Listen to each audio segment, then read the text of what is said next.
बिहार के ग्रामीण इलाकों में एक कहावत खूब चलती है, बाढ़े पूत पिता के धर्मे, यानी जो पूत है वो पिता के धर्म की वजह से आगे बढ़ता है। बाढ़े पूत पिता के धर्मे, खेती उपजे अपने कर्मे।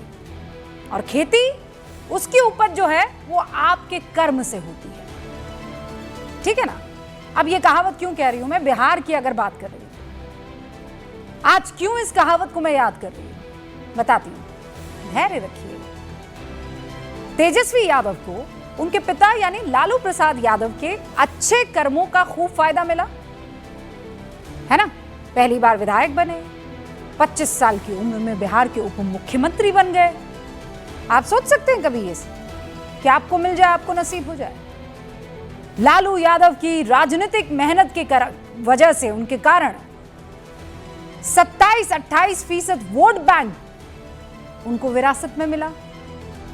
लेकिन जब अच्छे कर्मों का फायदा तेजस्वी को मिला तो लालू यादव पर लगे भ्रष्टाचार के आरोपों की आंच भी तेजस्वी तक पहुंच गई। चार्जशीट में आरोपी होने की वजह से वो हुआ भी। दिल्ली की स्पेशल सीबीआई अदालत में बिहार के पूर्व मुख्यमंत्री लालू प्रसाद यादव, पूर्व मुख्यमंत्री राबड़ी देवी, पूर्व उप मुख्यमंत्री तेजस्वी यादव पेश हुए।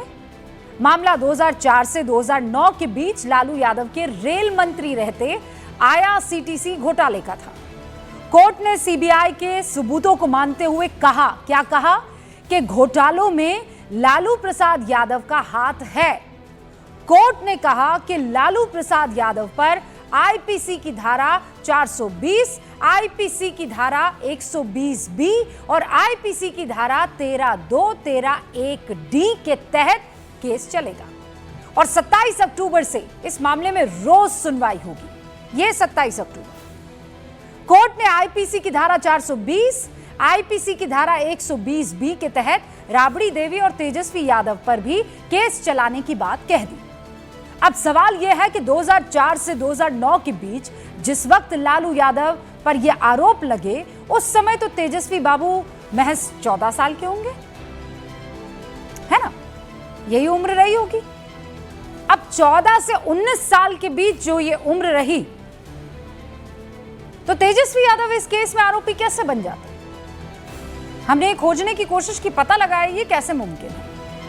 दरअसल सीबीआई की चार्जशीट के मुताबिक लालू यादव पर यह आरोप है कि बतौर रेल मंत्री 2005 में उन्होंने सुजाता होटल्स को रांची और पुरी के आईआरसीटीसी होटल्स के रखरखाव की जिम्मेदारी दी। ध्यान से सुनिएगा, मिस मत कीजिएगा पॉइंट, मैं दोहरा रही हूं। क्या आरोप यह है कि बतौर रेल मंत्री 2005 में उन्होंने सुजाता होटल्स को रांची और पुरी के आईआरसीटीसी होटल्स के रखरखाव की जिम्मेदारी दी।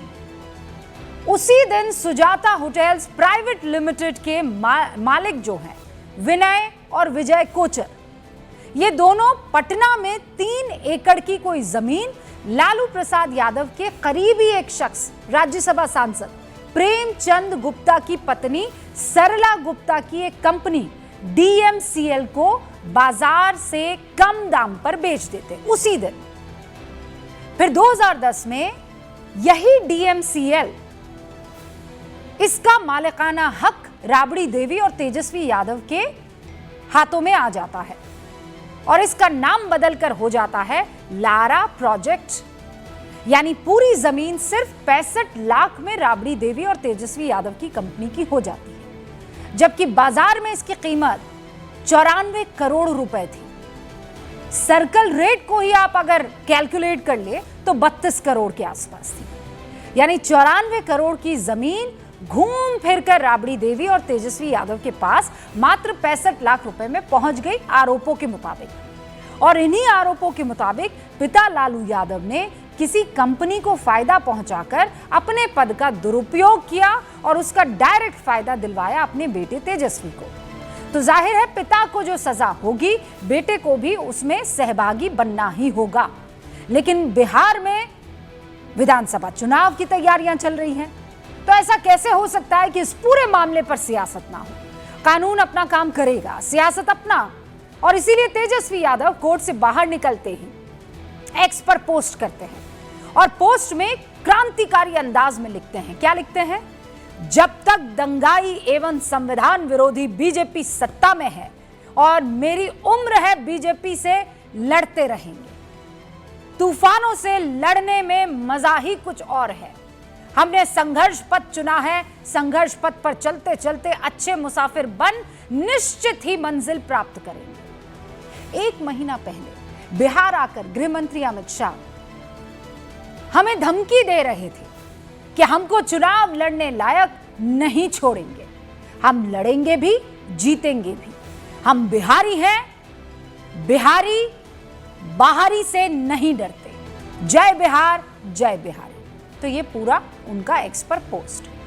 तेजस्वी के इस आरोप पर पलटवार करने जेडीयू सामने आई। जेडीयू एमएलसी और प्रवक्ता नीरज कुमार ने तेजस्वी से पूछा कि अगर वो इस घोटाले में शामिल नहीं थे तो उनके नाम पर जो संपत्ति गैर वाजिब तरीके से आई थी उसे तुरंत सरेंडर क्यों नहीं किया? अगर वो जमीन सरेंडर कर देते तो साबित हो जाता कि तेजस्वी लालू के भ्रष्टाचार में शामिल नहीं है। दूसरी तरफ बीजेपी ने आरोपों के तीर पूरे लालू परिवार पर चलाए। बीजेपी सांसद रविशंकर प्रसाद ने प्रेस कॉन्फ्रेंस की, लालू शासन की परिभाषा बताई। क्या कहा उन्होंने, मैं चाहती हूं आप सुने। लालू प्रसाद के पूरे अगर हम शासन को 3 वाक्यों में कहें, चारा खाना, अलकतरा पीना बिटुमिन और सरकारी संपत्ति की बांटने में टेंडर में हेरा फेरी करना और जमीन प्राप्त करना, और चौथा 3 नहीं 4, चौथा जमीन दो नौकरी लो। ये 4 मॉडल है। तो बीजेपी जेडीयू के हमले के बीच आरजेडी आदेश की टाइमिंग पर सवाल उठा रही है। आरजेडी का कहना है कि जानबूझकर चुनाव के दौरान कोर्ट ने ऐसा आदेश दिया है और इसीलिए आज गूंज में बड़ा सवाल है। क्या कोर्ट के फैसलों को सियासी चश्मे से देखना संविधान की रक्षा करना है? क्या लालू यादव का भ्रष्टाचार तेजस्वी के लिए ग्रहण साबित होगा? और क्या आज के आदेश का गृह मंत्री अमित शाह के बयान से कोई लेना देना है? शुरू कर रही हूं गूंज।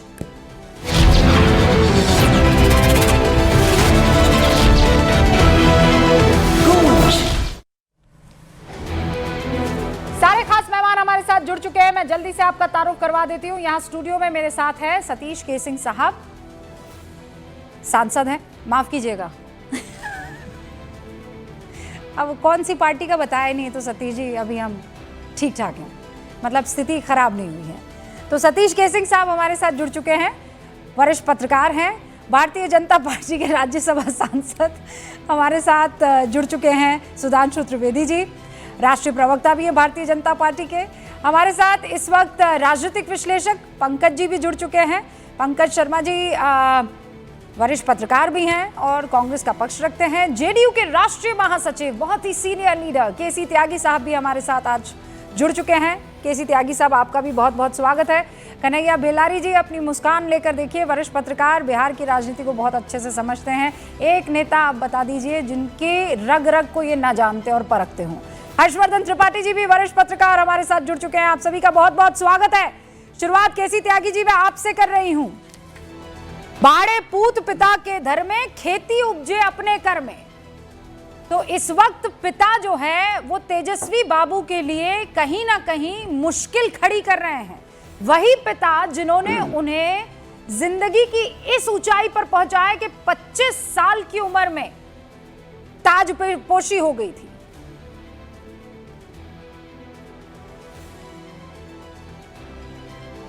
रूबिका जी सर, मैं भी, लालू प्रसाद जी भी, नीतीश कुमार जी भी, रामविलास पासवान जी भी, रविशंकर प्रसाद जी भी, सुशील मोदी जी, शरद यादव जी, हम सब लोग इकट्ठे एक साथ राजनीति की शुरुआत की और हम सब जयप्रकाश जी के आंदोलन में जेल में रहे। 2 दिन पहले यानी कि 11 तारीख को परसों जयप्रकाश जी की जयंती मनाई गई।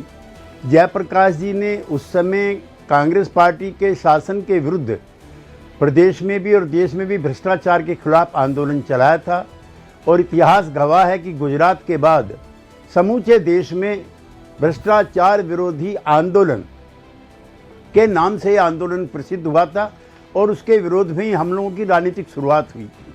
जयप्रकाश जी का अंतिम उद्घोष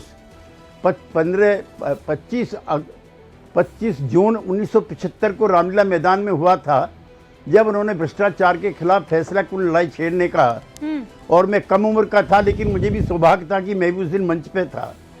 हम सब लोगों ने मिलकर के फिर कर्पूरी ठाकुर जी को 77 में और फिर 89 में लालू प्रसाद जी को मुख्यमंत्री बनाया और हम सब लोग उस प्रक्रिया में शामिल थे। लेकिन 3-4 साल के बाद ही परिस्थितियां और माहौल बदलने लगा।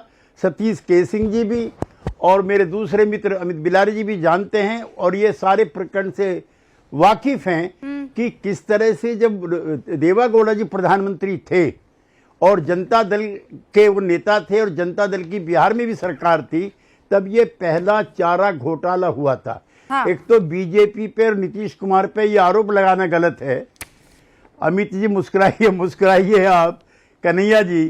तो उस समय ये पहला केस दर्ज हुआ और उसी समय उनके वारंट हुए और ये भी बिहार के लोगों ने देखा कि आर्मी तक को बुलाने की स्थिति वहां पैदा हुई लालू यादव जी की गिरफ्तारी के लिए। उसके बाद उनका इस्तीफा हो जाना चाहिए, हो गया, लेकिन राबड़ी जी के बजाय जनता दल के ही किसी कार्यकर्ता को, जिसको लालू जी चाहें और उनका सजात ये भी हो, उनको मुख्यमंत्री बनाया जाए। बना दिया राबड़ी जी को, तो रामविलास पासवान, शरद यादव, देवागौड़ा सब चले गए और चारा घोटाले में उनकी पहली गिरफ्तारी हुई और आरोप तय हुए और उनको इस्तीफा देना पड़ा, जेल जाना पड़ा। उसके बाद 2004 में कांग्रेस पार्टी के नेतृत्व में दिल्ली में सरकार बनती है। हमारे मित्र रामविलास पासवान जी चाहते हैं रेल मंत्री बनना। उनके रेल मंत्री पद को हटा करके लालू जी को रेल मंत्री बनाया जाता है और बाकी इतिहास का आपने अच्छा विश्लेषण किया है। उसी दौरान के सारे किस्से हैं और आपने उम्र भी बताई हमारे पुराने मित्र के बेटे की, कैसे इतनी कम उम्र में इतने एसेट्स इकट्ठा हो गए। और जो जॉब के मामले हैं, बिहार में यूं भी जॉब की कमी रहती है, आप रोज अपने चैनल पे कहते हैं। उसमें एक एक गरीब आदमी के बच्चे की नौकरी के बदले में जमीन ली गई और ये घोटाला रांची का और जो पुरी के होटल्स का है, कितने करोड़ का है। ये आपने बताया। एक सेकंड मैं एक चीज में जरूर आपके चैनल पे कहना चाहता हूँ। ठीक है कहना चाहता हूँ इसका राजनीति से चुनाव की तारीखों से कोई रिश्ता नहीं है। ये कब तारीख पड़ेगी ये कोर्ट तय करता है और चुनाव आयोग तय करता है कि तारीखें कब होंगी। ये जेडीयू और बीजेपी का मसला नहीं है। एक तो इसको कृपया इससे ना जोड़ें, बस ये मूलतः भ्रष्टाचार का एक मामला है। मैं जो सवाल पूछ रही थी वो सवाल, बिल्कुल उस सवाल का जवाब ही आपने दे दिया कि पॉलिटिक्स में टाइमिंग बड़े मायने रखती है ना सतीश के सिंह साहब। लेकिन यहाँ पॉलिटिक्स नहीं है ना सर, यहाँ पे तो कोर्ट है। कोर्ट थोड़ी चलेगी केसी त्यागी साहब के या सुधांशु त्रिवेदी साहब के डिसीजन पर या उनके डायरेक्शन पर, या फिर कह दीजिए। देखिए, वो आरोप लगे हैं इनके ऊपर, आरोप फ्रेम हुए हैं और ये आरोप भी आरजेडी और वगैरह का है जिसका आप जिक्र कर रही हैं। उसमें मैं नहीं जाना चाहता, अदालत का काम है वो करना चाहिए। वो भी कहते हैं अदालत का सम्मान करते हैं। मैं केसी जी को एक ही बात कहना चाहता हूँ, इनकी स्थिति बड़ी दुविधा वाली है। ये 2 बार तो लालू से मिलते हैं, जयप्रकाश जी के आंदोलन साथ साथ शुरू करते हैं, कल उधर रहते हैं, आज इधर रहते हैं। अब जितना शुचिता, सुशासन, स्वच्छता के प्रतीक नीतीश जी, एक तो बीजेपी उनको अभी तक मुख्यमंत्री नहीं घोषित की है, नीतीश जी के बस में इतना तो जरूर होगा कि जो उनके 4 मंत्रियों पर आरोपों का जो अंबार लगा है, केसी जी त्यागी साहब 4 मंत्रियों पर, उप मुख्यमंत्री समेत, उस तो ट्रेन दुर्घटना हो जाती थी तब इस्तीफा दे देते थे नीतीश जी, तो उस पर क्यों चुप है। और 2017 में इसी लैंड जॉब वाले मामले में नीतीश जी और लालू जी का रिश्ता टूट गया। तो बड़ी दुविधा वाली स्थिति है जब सब मौके के हिसाब से बदल जाते हैं, ये मैं कहना चाहता हूं। नहीं तो किसी ने ये कहा कि उनके ऊपर केस नहीं होना चाहिए, किसी ने ये कहा कि केस इसलिए हो रहा है क्योंकि वो करीबी है या वो दूर के हैं। मतलब आप असल माने में तराजू में तौलेंगे ना। अगर भ्रष्टाचार किया है, आरोप गहन है, तो उस पर जांच होगी, केस वैसे चलेगा। मैं अदालत पर टिप्पणी कभी नहीं करता, ना जांच एजेंसियों पे करता। तो मैं लेकिन मामला तो यहीं पर आ रहा है ना। सुनिए ना, सार्वजनिक मंच से एक चीज का मैं मांग करता हूं, एक पत्रकार के रूप में भी मांग करता हूं। हाँ। चाहे भाजपा सत्ता में रहे, चाहे कोई पार्टी सत्ता में रहे, अगर चुनाव घोषित होने के बाद इस तरह के चीजों के लिए कानून बनना चाहिए, क्योंकि हमारे डेमोक्रेटिक प्रोसेस का सवाल है, इसका दुरुपयोग भी हो सकता है। तो मैं चाहता हूं कि चुनाव के लिए किसी को भी कोई भी ये बदला जाना सतीश जी, आप पहले जो सवाल पूछा, केसी त्यागी साहब प्लीज 20 सेकंड में उसका जवाब दीजिए, और उसके बाद मैं इस मसले को आगे बढ़ाना चाहती हूँ। देखिए,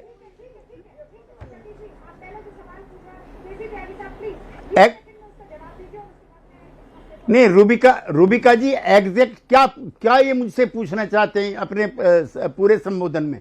कौन सा पक्ष पूछना चाहते हैं? मैं ये पूछना चाहता हूं कि आप नीतीश जी अगर होशो हवास में हैं, वो भ्रष्टाचार के खिलाफ बहुत बड़े जननायक रहे हैं, मैं मानता हूं कि रहे हैं, तो आज जो 4 मंत्रियों पर जो आरोप लगे हैं, ये भी टाइमिंग की बात नहीं है। 10 दिन 15 दिन पहले ही लगा है। तो उस पर क्या कार्रवाई नीतीश जी की सरकार ने किया है? सर, ये तो बहुत छोटे में पूछा जा सकता है। 4 मंत्री भ्रष्टाचार के आरोप है उन पर आपकी पार्टी में, बताइए उन पर क्या कर रहे हैं आप? सतीश के सिंह जी मेरे प्रिय मित्र, जिस दिन भी किसी भी मंत्री पर अदालत के द्वारा एक भी केस तय हो जाएगा, उस दिन उनका हम इस्तीफा करा देंगे। हम आपको सार्वजनिक तौर से रूबिका लियाकत के चैनल के माध्यम से ये बात कह रहे हैं। बताएं सर, मेरे ख्याल से ये तो बहुत अच्छी बात है, आप भी मुझ पे लगा दें। बहुत अच्छी बात है। अरे भाई, नीतीश जी ने, मैं ये कह रहा हूं त्यागी जी, कि नीतीश जी से थोड़ी ना ट्रेन दुर्घटना हुई थी जो बंगाल में कहां पे हुआ था, उन्होंने इस्तीफा दे दिया।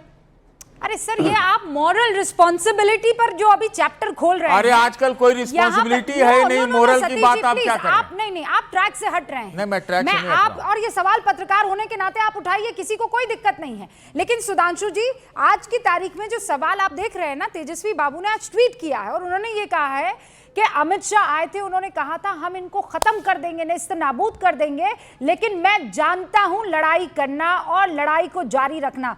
बहुत एकदम क्रांतिकारी अंदाज में उन्होंने आज ट्वीट किया तेजस्वी बाबू ने।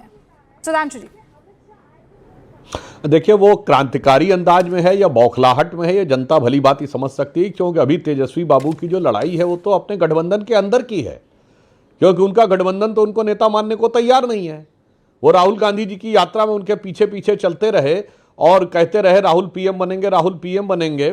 पर जब ज्वाइंट प्रेस कॉन्फ्रेंस में राहुल गांधी जी से पूछा गया, और आप वो सीन याद करिए, तेजस्वी यादव जी टकटकी लगाए हसरत भरी निगाहों से देख रहे थे कि शायद राहुल जी कह दें कि मैं सीएम बनूंगा, मगर उसके बाद जो राहुल जी का जवाब सुन के उनका जो छुहारे ऐसा चेहरा हो गया था, तो वो लड़ाई पहले उनको अंदर लड़नी है, और लड़ाई उससे बड़ी है रूबिका जी, पहले परिवार के अंदर की लड़ाई है। क्योंकि लालू प्रसाद यादव जी किसी जमाने में गरीब गुरबा के नेता कहे जाते थे, आज गरीब गुरबा का नेता तो छोड़िए, पहले फिर दलित पिछड़े का नेता तो छोड़िए, अब एक जाति के नेता तो छोड़िए, उस जाति में आज तक इनको कोई ऐसा व्यक्ति नहीं मिला, अपनी जाति में कोई ऐसा व्यक्ति नहीं मिला जिसे राष्ट्रीय अध्यक्ष या मुख्यमंत्री बना सके। अब तो परिवार की लड़ाई है। आज गरीब गुरबा का जो नेता है, सतीश के सिंह जी के शब्दों में कहूं, वो इस दुविधा में है कि मैं इस बिटवा का नेता रहूं या उस बिटवा का नेता, मैं इस बिटिया का नेता या उस बिटिया का नेता। और जहां तक आपने कहा, सतीश के सिंह जी, आप बुद्धिमान व्यक्ति हैं, आपको ऐसी विचित्र बात नहीं कहनी चाहिए कि चुनाव की अधिसूचना जारी होने के बाद जो है वो कोई अदालती कार्रवाई में चार्जेस नहीं फ्रेम होनी चाहिए। तो मैं आपसे चुनौती से कहता हूं, कोई 6 महीने बता दीजिए भारत के इस कैलेंडर में जब किसी न किसी राज्य का चुनाव ना हो रहा हो। हाँ। उत्तरायण सूर्य बता दीजिए या दक्षिणायण सूर्य, चैलेंज करके पूछता हूं। तो मतलब कोई कार्रवाई नहीं होनी चाहिए। इस ढंग के जो आप पहले बोलिए जी जी जी आप पहले बोलिए। तो मैं यही कह रहा हूं, इसलिए आपकी बात का मैं सम्मान करता हूं। तो सारे दलों में एक बार यह सहमति होनी चाहिए कि 1 नेशन 1 इलेक्शन, 5 साल में एक बार चुनाव हो, ताकि ये ठीक है। उस समय यदि ऐसा हो तो ये माना जा सकता है कि चुनाव से इतने महीने पहले इतने बार ये चीज नहीं होनी चाहिए, ताकि फिर बाकी समय 4.5 पौने 5 साल देश काम कर सके। अब ये तो देश को पैरालाइज करने की बात होगी। और मैं दूसरी बात कहना चाहता हूं, लालू प्रसाद यादव जी जेल गए 1997 में, जब जनता दल की सरकार थी, उनकी खुद की पार्टी की सरकार थी, और उन्होंने आरोप लगाया कांग्रेस पार्टी पे, और उसके बाद लालू यादव जी चुनाव लड़ने के योग्य हो जाते अगर राहुल गांधी ने पर्चा ना फाड़ा होता, वो अध्यादेश ना फाड़ा होता। और मैं कहूंगा सतीश जी, दुविधा तो तब होगी जब लालू यादव जी अपनी बड़ी बेटी मीसा का चेहरा देखते होंगे, जिसका नाम मीसा भारती क्यों रखा था? क्योंकि वो मीसा में बंद थे। क्यों रखा था मीसा नाम? ताकि वो जीवन भर उस संकल्प को याद रखें कि कांग्रेस को उखाड़ फेंकना है। जब जब अपनी बेटी को देखूंगा तब तक याद आएगा कि कांग्रेस ने आपातकाल में लोकतंत्र का कैसे गला घोटा था। मगर आज जब 50 साल पूरे हुए तो एक शब्द नहीं निकला जेपी के उस जननायक के लिए। आपातकाल के 50 साल पूरा होने पे एक शब्द आरजेडी ने नहीं बोला, ना लालू या तेजस्वी ने। तो इस पर तो मुझे एक पंक्ति याद आती है सतीश जी, जो आज स्थिति है गठबंधन के अंदर सीएम पद से लेके और 50 साल आपातकाल के पूरे होने पे लेके आरजेडी की, कि शाम तक सुबह की नजरों से उतर जाते हैं, इस कदर समझौतों पे जीते हैं कि जमीर ही मर जाते हैं। नहीं, देखिए, जमीर की बात सुधांशु जी आपके ऊपर भी लागू होती है। जमीर के जमीर और जमीर दोनों की बात आती है। जमीन तो मैं वहां पर जमीर, चलिए ना। अरे सुनिए ना, जमीर तो की बहुत जमीन बात कह रहा हूं, जमीर की जमीन आपके ऊपर भी है कि भाई आप लोग तो शुचिता, चाल, चरित्र, चेहरा के लिए जाने जाते रहे हैं। आपने भी भ्रष्टाचार पर, आप पर भी आरोप है कि आप डिटर्जेंट रखते हैं अपने पॉकेट में। तो भाई इतना साफ सुथरा है तो आपके यहां भी तो बहुत मैल है, उसको भी निकालिए। दूसरी चीज कि अगर 4 मंत्रियों पर इस तरह के आरोप लगे, अरे कुछ तो बोलिए महाराज। मैं कह रहा हूं ठीक है, उन अदालत ने काम किया, वो गड़बड़ किए, आज वो झेलेंगे, वो झेल रहे हैं, झेलेंगे, झेलना चाहिए सबको, लेकिन झेलना चाहिए। सुधांशु जी 30 सेकंड, सबको झेलना चाहिए। 30 सेकंड सुधांशु जी, और उसके बाद 3 और मेहमान। 30 सेकंड। दूसरे, बस मैं कह रहा हूं, देखिए सतीश जी, आप वरिष्ठ पत्रकार हैं। आरोप 2 प्रकार के होते हैं, एक होता आरोप और एक होता तथ्यात्मक आरोप। अगर आरोप पे इस्तीफा देना हो तो देश की राजनीति बदल चुकी है। केजरीवाल ने कितने आरोप लगाए थे और उसके बाद जाके अदालत में माफी मांगी है साहब। अरुण जेटली जी से माफी मांगी, नितिन गडकरी जी से माफी मांगी, मनीष तिवारी जी से माफी मांगी, कपिल सिब्बल जी से माफी मांगी। तो ऐसे हवाई आरोप पे नहीं, जो केसी त्यागी जी ने कहा बिल्कुल सही कहा। जिस दिन तथ्यात्मक आरोप आएगा, यानी कोरबोरेटिव एविडेंस के साथ, और यह लगेगा कि इसके अंदर फैक्ट है, उस दिन तनिक भी नहीं झिझकेंगे। पर ऐसे कोई आरोप लगाए तो आप देख चुके हैं कि ये तो कितनी बारी श्रृंखला है, कोई किसी के ऊपर कुछ भी बोल देता है आज के जमाने में हवा में।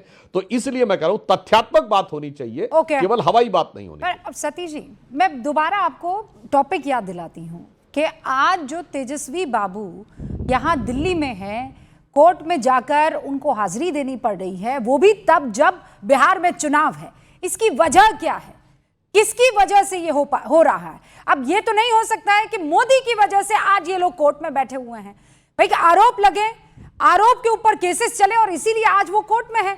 बेल्लारी जी, मुझे वो आपकी बात याद आ रही है जिसमें आपने कहा था कि रूबिका जी, कांग्रेस इसीलिए हिचकिचा रही है तेजस्वी बाबू का नाम सीएम के तौर पर आगे बढ़ाने के लिए, क्योंकि बैगेज है, खतरनाक बैगेज है। पर आज तो एक कदम और आगे बढ़ जाते हैं बेल्लारी जी। मुझे लग रहा है तेजस्वी जी भी ये बात समझते हैं और इसीलिए तो हर पोस्टर से अपने पिता का नाम हटा दिया उन्होंने। मैं पोस्टर, नाम छोड़िए, तस्वीर तक नहीं दिखाई दे रही है लालू प्रसाद यादव की। बेल्लारी जी, ये देखिए, ये कार्यालय के बाहर की तस्वीर है। हेडरूम ठीक कर दीजिएगा। ये कार्यालय की बाहर की तस्वीर है। इसमें दिख रहा है माई बहन मान योजना, वृद्धा पेंशन योजना, प्रतिमाह बिजली की 200 यूनिट फ्री दी जाएगी, हर वादा पूरा करेंगे। लेकिन यहां पर सिर्फ एक ही शख्स दिखाई दे रहा है, नाम है उनका तेजस्वी बाबू। अगला आइए सर, अगला पर्चा भी आपको दिखाती हूं। यहां पर ना राबड़ी देवी है, ना ही लालू प्रसाद यादव है, सिर्फ और सिर्फ तेजस्वी बाबू। ठीक है, और उसके ये जो है आरजेडी के ऑफिशियल हैंडल से ट्वीट हुए हैं सबके सब। ये एक और पन्ना मैं आपको दिखा रही हूं सर। इस पन्ने में आप देखिए, हर वादा पूरा करेंगे, हमारा वादा है, माई बहन मान योजना, 2500 रुपए प्रति माह। सिर्फ तेजस्वी की तस्वीर इसमें नजर आ रही है। फिर तेजस्वी यादव के हैंडल पर गई, यहां भी अलावा तेजस्वी के मतलब पिता दूर दूर तक नजर नहीं आ रहे। बिल्लारी जी, इसके माने क्या है? बेटे ने भी पिता से दूरी बनाई है क्या? इसमें दिक्कत क्या है? परेशानी क्या है इसमें? लाल कृष्ण आडवाणी दिखाई पड़ते हैं क्या? लालू प्रसाद यादव और लाल कृष्ण आडवाणी सर, जमीन आसमान का अंतर है। दिखाई पड़ पिता और बेटा वाला मामला नहीं है ना। बीजेपी के ऑफिस में कहीं है क्या लाल कृष्ण आडवाणी? अटल होंगे, बिहारी बहुत सारी वाजपेयी जगह पर है? होंगे, नहीं, हम तो नहीं देखते पोस्टर्स पर हैं। होंगे। प्रेस कॉन्फ्रेंस वगैरह में जाते हैं तो कहीं नहीं देखते हैं न अटल बिहारी वाजपेयी हैं, न लाल कृष्ण आडवाणी है। समय है, अब उनका कभी समय था लालू प्रसाद यादव का, इनको लगता होगा इन लोगों को कि अब तेजस्वी को प्रोजेक्ट करना है। बेल्लारी जी, तेजस्वी मैंने फिर इतना से लंबा तेजस्वी है। प्रश्न आपको बैकड्रॉप के साथ इसलिए दिया क्योंकि आप ही ने उस तरफ में इशारा किया था, उसी डायरेक्शन में आपने इशारा किया था। आप कह रहे हैं समय है, मैं कह रही हूं समय है कि डर है? किसका डर? कहा ये डर है? बैगेज का डर ना। आप ही कहते हैं कि एक टाइम था जब आरजेडी से खौफ था, आरजेडी जब आई थी, जब लॉ एंड ऑर्डर बड़ा खराब था, वो एक बैगेज है जो लेकर चल रही है आरजेडी। आप ही ने कहा था ना। नहीं, देखिए अब जो देखिए ये वो समय अलग था, अब वो चीज अब नहीं है। अभी जो जो जो नए वोटर हैं, जो 22 से 20 से लेकर के 25 वाला वोटर है, वो तो देखे ही नहीं है कि क्या था। हम बताते हैं उनको, नेता बताते हैं या कोई गार्जियन उनका बताए, वो तो जानते ही नहीं है। उनको रोजगार चाहिए, उनको बहुत चीज चाहिए। जो जेनजी है, क्या मतलब है उसको, कब क्या हुआ था। और चूंकि ये पूरा जो है घेरने की तैयारी हो रही है तेजस्वी यादव को, इसीलिए चूंकि डर उसी से है। और जिस तरह से सर्वेज में आ रहा है, नंबर 1 पर वही है। ये भी सर्वे में आ रहा है कि कैसे जो है ये एनडीए पिछड़ रही है, जो हमारे पास जानकारी है। हाँ। और इसीलिए आप देख रहे होंगे टिकट का बंटवारा जो हुआ, टिकट बंटवारा, नीतीश कुमार तो पूरा कोलैप्स है, उनका तो कुछ मतलब नहीं है, उनका टावरे नहीं पकड़ रहा है, सब टावर छोड़ दिया है उनका। हाँ। ये समझ लीजिए। तो पूरा अमित शाह जी के नेतृत्व में पूरा संजय झा और ललन सिंह ये लोग कर रहे हैं, करना ही भी पड़ेगा। तो इस तरह से अब जैसे बता रहे थे आप कि कैसे सतीश जी भी सवाल पे, मेरा ये सुधांशु जी बोल रहे थे कि आरोप मंजू सिन्हा पर कौन आरोप था, उनका तो नाम भी नहीं था। जब मुजफ्फरपुर वाला कांड में उनके पति का नाम आया था, मंजू सिन्हा का नाम नहीं था। लेकिन नीतीश जी ने कहा कि आप इस्तीफा दीजिए। कि क्या आरोप था, मतलब जो कर उसी तरह का पीके ने जो आरोप लगाया है, विथ डॉक्यूमेंट आरोप लगाया है। और नीतीश कुमार होशो हवास में रहते तो सवाल है कि नहीं कहते, तुरंत इस्तीफा दिलवा देते। और आपको एक चीज और बता दूं, नहीं सर, मैं समझ रही हूं। ललन बाबू ने, बेल्लारी जी, ललन जी पर आप आए, मैं फिर आपको याद दिलाती हूँ।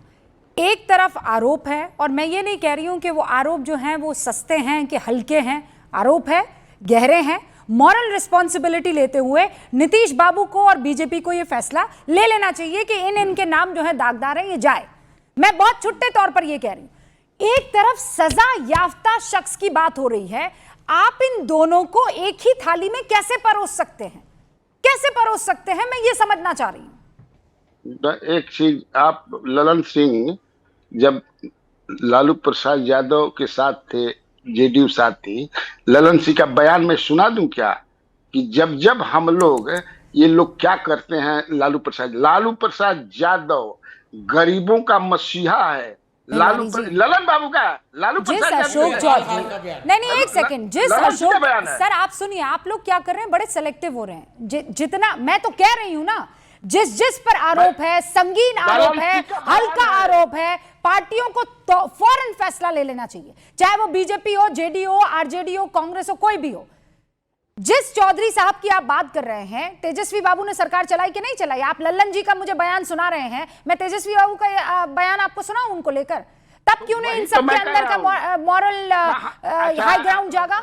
रूबिका जी, हेमंत बिश्व शर्मा पर क्या कार्रवाई हुआ? फिर आप हेमंत बिश्व शर्मा चले गए सर। मैं बिहार से क्यों आप जा रहे हैं? अभी बिहार में रुकिए ना, आप क्यों बिहार में? मुझे इस पर एक सॉलिड जवाब दीजिए, कर दीजिए ना मुझे लाजवाब सर। आप देखिए, घेरना है उसको। और जान लीजिए, मैं एक चीज और बता दूं, अगर उन पर इफ ही इज कन्विक्टेड 2 साल से ज्यादा का हो भी जाती है, तो मुझे जो अपना लगता है कि उनके जो पॉलिटिक्स है उस पर कोई प्रभाव नहीं पड़ेगा, मुझे लगता है। मैं जो नहीं वाह सर, लालू प्रसाद यादव के बच्चे शहजादे के ऊपर बड़े से बड़ा आरोप लग जाए, कन्विक्ट भी हो जाए, लेकिन उनके ऊपर कोई प्रॉब्लम नहीं आएगी। लेकिन यहां महज आरोप लगे हैं और उनको फौरन अपनी जगह से इस्तीफा दे देना चाहिए, कुर्सी से चले जाना चाहिए। नीतीश बाबू ने कह दिया था, मधु जी आपको हट जाना चाहिए। सारी के सारे मॉरल हाई ग्राउंड की रिस्पॉन्सिबिलिटी सुधांशु त्रिवेदी जी आप पर है, आप पर है और किसी पर नहीं। इससे तो यही प्रूव हो रहा है। मैंने ये नहीं कहा, कि इनके करप्शन में नाम आ जाने से बीजेपी के वोट बैंक पर कोई असर पड़ेगा। मैंने ऐसा नहीं कहा। मैं उसी तरह कहता हूं कि लालू प्रसाद यादव या तेजस्वी यादव का जो वोट बैंक है, इनके कन्विक्शन के बाद भी उस पर कोई असर नहीं प्रतिकूल। ऑल राइट, मैं ये कह रहा हूँ। ऑल राइट, संक्षेप में सुधांशु जी। हाँ, सुधांशु जी को आगाह कर रहा हूं। मैं मानता हूं एनडीए बिहार में अभी आगे है, लेकिन सुधांशु जी बस एक लाइन देखिए, कभी कभी कोई ऐसी चीज भी हो जाती है ना जो चीजें पलटती भी हैं। तो ये हो जो कन्हैया बेलारी की आवाज से जो तो मुझे ये दिखाई पड़ रहा है कि बिहार में हो सकता है कि उनके लिए सिंपैथी जनरेट हो जाए। लालू प्रसाद यादव और तेजस्वी के लिए हो सकता है। वाह वाह, बहुत बढ़िया। लालू के लिए सुधांशु जी। रूबिका जी देखिए, केसी त्यागी साहब बस में आ रही पहली हूं, बात 30 मैं सेकंड में आ कन्हैया रही जी हूं। से- सुधांशु जी संक्षेप में। बस मैं कन्हैया जी से मैं कहना चाहूंगा, आप इतने वरिष्ठ व्यक्ति हैं, तथ्य के आधार पर बात करनी चाहिए। लालू प्रसाद यादव जी आज राष्ट्रीय जनता दल के राष्ट्रीय अध्यक्ष हैं, और जब आप विपक्ष में रहते हैं तो राष्ट्रीय अध्यक्ष का पद सबसे ऊंचा होता है। राष्ट्रीय अध्यक्ष की फोटो गायब है। भाई साहब, आज की डेट में लाल कृष्ण आडवाणी जी भारतीय जनता पार्टी के किसी पद पे नहीं है, हमारे वरिष्ठ नेता है। पार्टी के अंदर आप जाइए, उनकी अनेक जगहों पे फोटोएं लगी हैं, अनेक जगहों के ऊपर है। आज राष्ट्रीय अध्यक्ष नड्डा जी हैं, आप जाके देखिए कि नड्डा जी की और मोदी जी की दोनों की फोटो होती। जब हम विपक्ष में थे 2014 में, तब राजनाथ सिंह जी राष्ट्रीय अध्यक्ष थे, मोदी जी और उनकी फोटो होती थी। जब अमित शाह जी राष्ट्रीय अध्यक्ष थे तो मोदी जी और अमित शाह जी की फोटो होती थी। तो राष्ट्रीय अध्यक्ष अभी बने हैं 1-2 महीना पहले, और राष्ट्रीय अध्यक्ष की फोटो गायब। चलिए मान लिया लालू ये तेजस्वी जी क्या है, नेता प्रतिपक्ष विधानसभा, तो नेता प्रतिपक्ष विधान परिषद राबड़ी देवी जी की फोटो क्यों नहीं है? अब मैं माता पिता भूल जाइए, नेता प्रतिपक्ष विधानसभा की फोटो है, न नेता प्रतिपक्ष विधान परिषद की फोटो है, न राष्ट्रीय अध्यक्ष की फोटो है। यह अपने आप में कुछ बड़ी चीज का संकेत देता है। दूसरी बात, जो आपने यह बात कहने का प्रयास किया कि उन्होंने साथ में रहते हुए कहा, तो मतलब साथ में रहते हुए कोट कर दूं। 2023 के मध्य प्रदेश विधानसभा चुनाव के समय अखिलेश यादव जी ने साथ में, अभी भी साथ में है कांग्रेस के, और ओपनली बोला था कांग्रेस बहुत चालू पार्टी है, जरा संभल के रहना इससे। अब आप बताइए, और इतना ही नहीं, साथ में रहते हुए कमलनाथ ने अखिलेश वखिलेश बोला था। तो यहां तो साथ में रहते हुए, और साथ में रहते हुए राजद ने 2024 के लोकसभा में कांग्रेस के कहने के बाद भी पप्पू यादव को टिकट नहीं दिया, कन्हैया कुमार को नहीं लड़ने दिया। तब कांग्रेस की अटकी पड़ी थी, राजद ने बाह मरोड़ी थी। आज इस समय राजद की अटकी पड़ी है, कांग्रेस बाह मरोड़ रही है। तो ये तो आप लोगों के बीच में स्वार्थ के गठबंधन में चलता है। और लास्ट में कहूं, लालू प्रसाद यादव गरीबों का नेता है, बहुत बेहतरीन गरीबों के नेता है। जब ये पहली बार मुख्यमंत्री बने थे, एक लाइन में मैं कह दूं, ये तब जाके अपने एक भाई थे जो चपरासी की नौकरी में थे, वेटनरी कॉलेज में, उनके घर पे कुछ महीना रहे थे। और आज गरीबों के नेता का परिवार बिहार का सबसे मालदार परिवार है, जिसपे शॉपिंग मॉल होने का भी आरोप है, फार्म हाउस भी है दिल्ली में, और न्यू फ्रेंड्स कॉलोनी में मकान भी है। गजब है साहब, क्या गरीबों की मसीहागिरी की है, गरीबों के नेतागिरी, कि गरीब गरीब रह गया, मगर गरीबी की नेतागिरी करने वाला परिवार अजीरो अजीम हो गया। एक सवाल जो यहाँ पर उठा था कि कहीं ऐसा ना हो कि सिंपैथी वोट मिल जाए। त्यागी साहब, आपकी इजाजत से मेरे 2 और मेहमान अब तक ओपनिंग रिमार्क भी नहीं दे पाए हैं। मैं, अगर आप इजाजत दे तो पहले मैं उन दोनों से ओपनिंग रिमार्क लूं, उसके बाद आऊं, या फिर आप संक्षेप में अपनी बात खत्म कर देंगे 10 सेकंड में? मैं संक्षेप में अपने मित्र बेलारी जी को याद दिलाना चाहता हूं, इनकी स्मृति भी मजबूत करना चाहता हूं कि जन आधार पर कोई फर्क नहीं पड़ता। ये आपका वक्तव्य ऐतिहासिक तौर पर गलत है। मैं जनता दल में पहले दिन से और जनता पार्टी में उनके साथ रहा हूं। 1991 में बिहार के लोकसभा चुनाव में 54 में से 48 सीटें लालू प्रसाद के नेतृत्व में जीती गई थी। 2 लोकसभा ऐसी भी हुई हैं जब एक भी एमपी बिहार से आरजेडी का नहीं आया। नंबर 1। नंबर 2, 2010 का चुनाव ऐसा था जब नेता प्रतिपक्ष बनने लायक भी लालू जी की पार्टी नहीं रही थी, जब 22 सीटें मात्र मिलती थी। तो लोकतंत्र लोकलाज से चलता है, और बेशर्मी से जो आरोप लगते हैं पॉलिटिकल लीडर्स पर, उनकी यही दुर्गति होती है कि लोकसभा में ना मायावती जी की कोई सीट रही और ना लालू प्रसाद जी की रही। जनता की स्मृति को इस तरह से अपमान मत कीजिए, कम ना आंका जाए। बेलारी जी, आपको जवाब देने का मौका दूंगी, लेकिन पहले मेरे 2 मेहमान, पंकज जी, यही वजह है कि लालू प्रसाद यादव के बेटे तेजस्वी यादव को अब तक सीएम कैंडिडेट कांग्रेस नहीं घोषित कर रही थी? के मौके पर यह सब क्यों होता है सब जानते हैं। नीतीश कुमार पर खुद गया और पटना की जेल के कैदियों के लिए दवा खरीदी में घोटाला करने के बहुत गंभीर आरोप लगे। क्या हुआ उनका? सार्वजनिक धन का इस्तेमाल अपने राजनीतिक दल के चुनाव प्रचार के लिए कर रहे हैं। भ्रष्टाचार को संस्थागत शक्ल दे दी है। 76,622 करोड़ रुपए के निर्माण कार्यों के जो टेंडर हुए हैं उनमें क्या हो रहा है, रूबिका जी जब आप बिहार जाएं तो किसी से भी पूछ लीजिएगा, बच्चा बच्चा आपको बताएगा कि ग्लोबल टेंडर की आड़ में क्या हो रहा है। हर घर नल का जल योजना बनाई, करोड़ों अरबों रुपए खर्च हो गए, कितने घरों में नल का जल पहुंचा? खुलेआम आरोप लग रहे हैं कि हर परियोजना में 30% रिश्वत ली जाती है।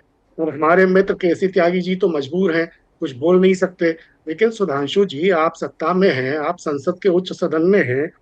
आपको याद है ना कि अलगू चौधरी से जुम्मन शेख की खाला ने क्या पूछा था?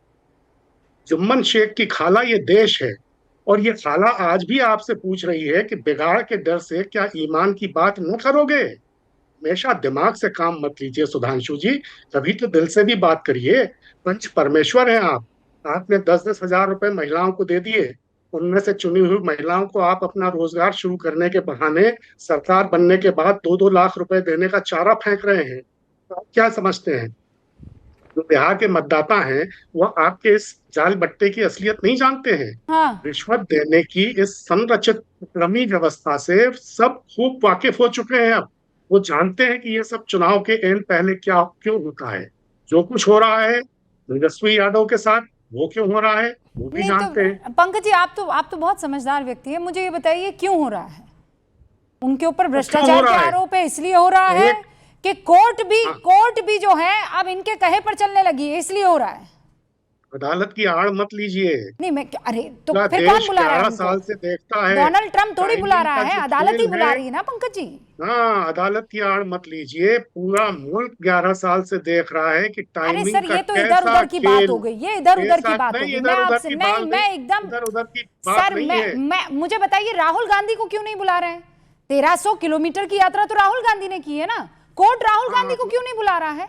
हाँ, तो राहुल गांधी को भी जब बुलाया, कब बुलाया, जरा याद कीजिए। अरे तो आपके हिसाब से कैलेंडर थोड़ी तय होगा सुधांशु जी? सब पैटर्न को समझ कोर्ट की लीजिए। आड़ मत लीजिए। सुना ना आपने जो कहा है?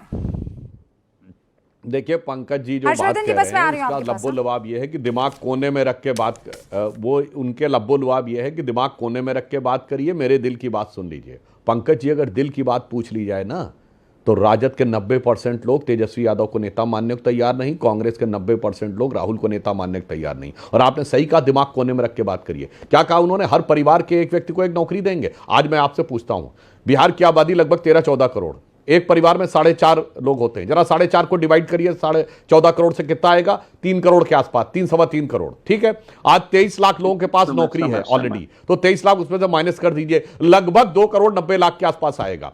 एक सरकारी नौकरी की औसत सैलरी 80-90 हजार होती है, 40-50 हजार से शुरू होती है, 2-2.25 लाख तक जाती है, तो मतलब साल में 10 लाख। अब जरा आप बताइए, जरा 3 करोड़ को 10 लाख से गुणा करिए तो क्या आएगा? 30 लाख करोड़। बिहार का बजट है 3,12,000 करोड़। ये है, आप बिल्कुल सही कर रहे हैं, दिमाग कोने में रख के बात करो। जो कह रहे हैं वो दिल की बात सुनो। भाई साहब, भारत सरकार का रेवेन्यू रिसीव 29 लाख करोड़ है, और बिहार सरकार कह रही मैं बांट दूंगा 30 लाख करोड़। इसीलिए मैं आपकी बात से सहमत हूं, मैं आपकी बात से सहमत हूं कि शिक्षा के आधार पर 9वीं पास मुख्यमंत्री का कैंडिडेट, जो कि अभी घोषित भी नहीं हुआ है, स्वघोषित कैंडिडेट इसी प्रकार की चीज दे सकता है। और पंकज जी जैसे प्रबुद्ध राजनीतिक विश्लेषक आकर दिमाग कोने में रख के उसका समर्थन करके देश से भी कहेंगे दिमाग कोने में रख के बात करो। दिल से भी बात करिए सुधांशु जी, मैं ये निवेदन कर रहा हूँ आपसे। अरे सर सुनिए ना, दिल, गुर्दे, फेफड़े, सब दिमाग, सबसे बात कर ली जाएगी, लेकिन कोर्ट में ये सब नहीं चलता ना। कोर्ट में तो प्रूफ चलता है, और कोर्ट में अगर हर्षवर्धन जी बुलाया गया है तो इसके पीछे कोई, हाँ मतलब पर्दे के पीछे कोई खेल कैसे आप कर सकते हैं भाई? हर तीसरे चौथे महीने तो चुनाव आ जाता है। देखिए रूबिका जी, ऐसा तो नहीं है कि ये अभी सिर्फ मामला आया है। लालू जी का तो जमानत देने वाला जो मामला है, समय से पहले उसको भी सीबीआई ने चैलेंज किया है। उस वक्त तो चुनाव नहीं चल रहा था बिहार का। और मेरी समझ में नहीं आता कि भ्रष्टाचार के मामले में नेताओं पर कार्रवाई होते ही जनता के सुर और नेता के सुर एकदम अलग अलग क्यों होते हैं? क्या जनता का कोई आपको कहीं विरोध दिखा लालू जी तो बड़ी ताकतवर पार्टी है, तेजस्वी जी बड़े ताकतवर हैं, क्या जनता का सुर दिखा? कहीं जनता नहीं दिख रही है। नेताजी लोग इसके पक्ष में क्या क्या गढ़ रहे हैं, और ये क्या कोई कह सकता है कि किसी पार्टी में भ्रष्टाचारी नहीं है? सब पार्टी में भ्रष्टाचारी है। जनता हैरान है, जहां जिसकी सरकार है भ्रष्टाचार के सब कीर्तिमान बना रहे हैं।